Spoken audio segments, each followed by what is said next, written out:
جب میں نے ابا کو بتایا کہ مجھے سنگر بننا ہے تو ابا نے کہا کہ اپنے آخر کے جو نام ہے آپ کا آئمہ بیگ، آپ بیگ ہٹا لیجیے گا۔ السلام علیکم جی، میرا نام سمیر ہے اور آپ میرا یوٹیوب چینل دیکھ رہے ہیں۔ امید کرتا ہوں آپ سب خیریت سے ہوں گے، خوش باش ہوں گے، اور میری دعا ہے کہ اللہ تعالیٰ آپ کو ہمیشہ خوش و آباد رکھے۔ دوستو، شوبز انڈسٹری ایک ایسی دنیا ہے جہاں پر کوئی بھی شریف گھرانے کی لڑکی جب کام کرنے کی خواہش کرتی ہے تو اس کے گھر والے ہمیشہ اعتراض کرتے ہیں، اور کوئی بھی ایسا گھر نہیں ہے یا پھر کوئی بھی ایسے ماں باپ نہیں ہیں جو اپنی بیٹیوں کو اس چیز کی اجازت دیں کہ لڑکیاں شوبز میں جا کر کام کریں، غیر مردوں کے ساتھ ایکٹنگ کریں، ناچ گانا کریں، رومانٹک سین کریں اور پھر بارش والے گانے کریں، اور اس کے بعد وہ اپنے گھر میں، اپنے محلے میں، اپنے رشتہ داروں میں باعزت طور پر آ کر بیٹھ سکیں اور ان کے گھر والے خوشی خوشی ان کو ویلکم کریں۔ بہت سارے لوگوں نے ہمیشہ اعتراض کیا اور بہت ساری اداکاراؤں نے یہ بتایا بھی کہ جب ہم شوبز میں نئی آئی تو ہمارے والدین نے ہمیشہ ہمیں منع کیا اور ہم سے لاتعلقی کا اظہار بھی کیا، اور بہت سارے لوگوں نے آج تک بہت ساری ایکٹریسز کے ساتھ اپنا بالکل کوئی تعلق نہیں رکھا، لیکن کچھ ایسی ہیں جنہوں نے شوبز انڈسٹری کو جوائن کیا اور اس وقت وہ بتاتی تھیں کہ ان کے والدین نے یہ کہا تھا کہ تم ہمارے لیے ہمیشہ کے لیے مر گئی ہو، لیکن پھر جب ان کو کام ملنا شروع ہوا اور ان کے نام سے ان کے والدین کو بھی عزت ملنے لگ گئی، اور غربت سے ان کے گھر کے حالات بلکہ چینج ہوتے ہوتے امیری میں بدل گئے۔ ایک چھوٹے سے پرانے سے محلے میں کچرا کنڈی کے پاس رہتے رہتے جب لوگ ڈیفنس میں شفٹ ہونے لگے تو انہیں اپنی بیٹیوں کو انہوں نے گلے سے لگا لیا۔ جیسا کہ آپ سب جانتے ہیں کہ پاکستان کی ایک بہت بڑی سنگر ہے، اس وقت اگر کہیں تو پاکستان کی سب سے بڑی سنگر ہے آئمہ بیگ۔ آئمہ بیگ کہتی ہیں کہ جب میں شوبز انڈسٹری میں آئی، جب میں نے گلوکاری سٹارٹ کی تو میرے والدین مجھے یہ کہتے تھے کہ اپنے نام سے آئمہ کے ساتھ سے بیگ ہٹا دو، کیونکہ تم ہمیں بدنام کروا رہی ہو، ہماری کاسٹ کو بدنام کروا رہی ہو، اور ہمیں ذلیل کروانے کی تم نے کوئی کسر نہیں چھوڑی۔ لیکن پھر وقت گزرتا گیا، والدین ناراض رہے آئمہ بیگ سے، اور پھر آئمہ بیگ پاکستان کی سب سے بڑی سنگر بن گئی، اور اس وقت آئمہ بیگ پاکستان میں بلکہ پوری دنیا میں کانسرٹ کرتی ہیں۔ تو پھر آپ سوچیں کہ جب پاکستان سے باہر ان کے کانسرٹ ہوتے ہیں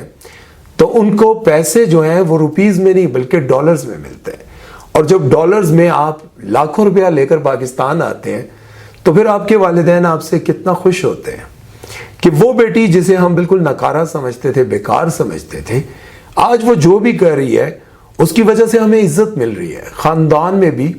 معاشرے میں بھی۔ ہم جہاں جاتے ہیں ہمیں لوگ کہتے ہیں آئمہ بیگ کے والد ہیں۔ جیسا کہ آپ سب نے سنا ہوگا کہ عائشہ عمر نے ایک انٹرویو میں بتایا تھا کہ میری والدہ نے ہمیں محنت مزدوری کر کے پالا ہے، اور آپ کو پتہ ہے ان کی والدہ کیا کرتی تھی؟ ان کی والدہ نے ایک سکول وین لی تھی جس میں وہ بچوں کو پک اینڈ ڈراپ کرتی تھی۔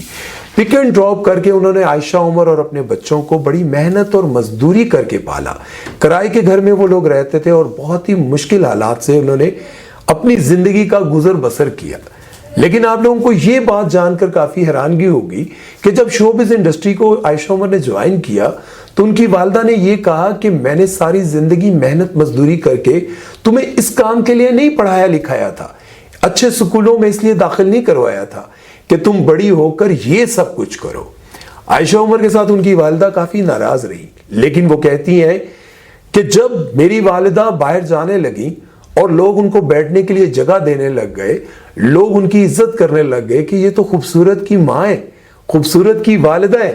تو جب لوگ ان کی عزت کرنے لگے تو انہوں نے عائشہ عمر کو گلے لگا لیا، اور پھر عائشہ عمر کی والدہ نے یہ سوچ کر عائشہ عمر کو گلے سے لگا لیا کہ عائشہ عمر کی وجہ سے ہی تو میری زندگی میں سے مشکلات اور غربت کا خاتمہ ہوا ہے، اور پھر انہیں اپنی تربیت پر فخر ہونے لگ گیا۔ آپ جانتے ہوں گے پاکستان کے ایک بہت ہی امیر، خوبصورت اور مشہور ٹرانسجینڈر خواجہ سرا کے بارے میں جن کا نام ہے مہک ملک۔ آپ لوگ جانتے ہوں گے کہ کسی کے گھر میں کوئی خواجہ سرا پیدا ہو جائے تو جب وہ بڑا ہوتا ہے تو اس کی چال ڈھال دیکھ کر سب سے پہلے اپنے ہی اس سے منہ موڑتے ہیں۔ اگر تو وہ چار دیواری کے اندر رہے تو کہتے ہیں خیر ہے، گزر بسر کر لیتے ہیں کہ اللہ کی عطا ہے، ہم اس کو قبول کرتے ہیں۔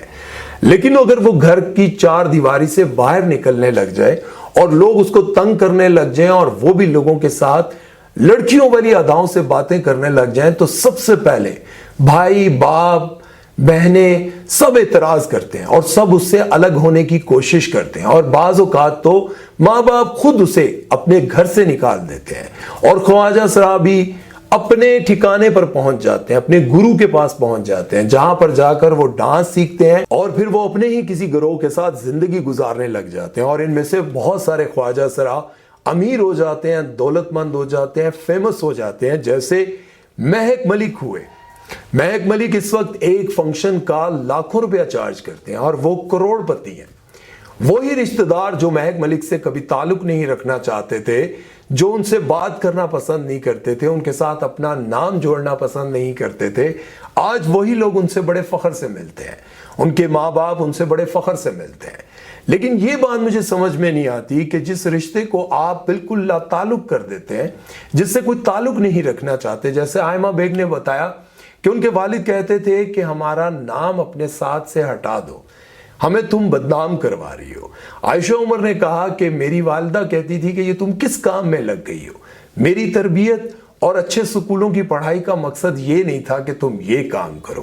لیکن جب انہیں لڑکیوں کے پاس پیسہ آ جاتا ہے، دولت آ جاتی ہے، تو لوگ انہیں گلے لگا لیتے ہیں۔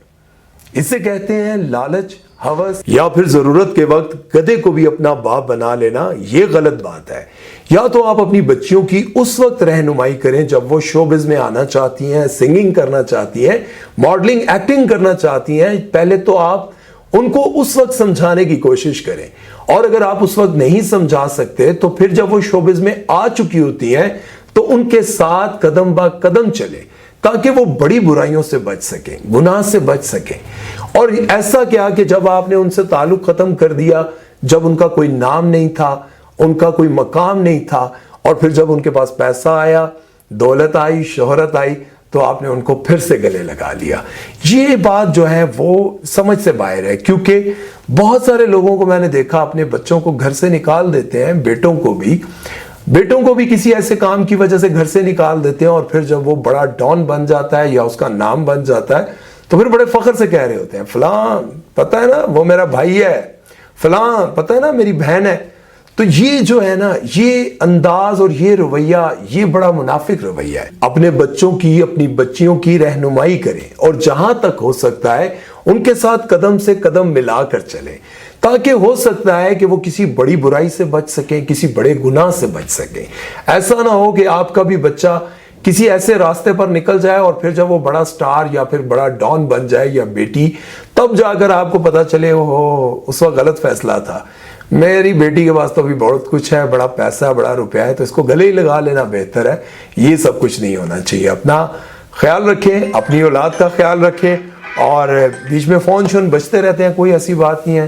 تو مجھے دیجیے اجازت، اللہ حافظ۔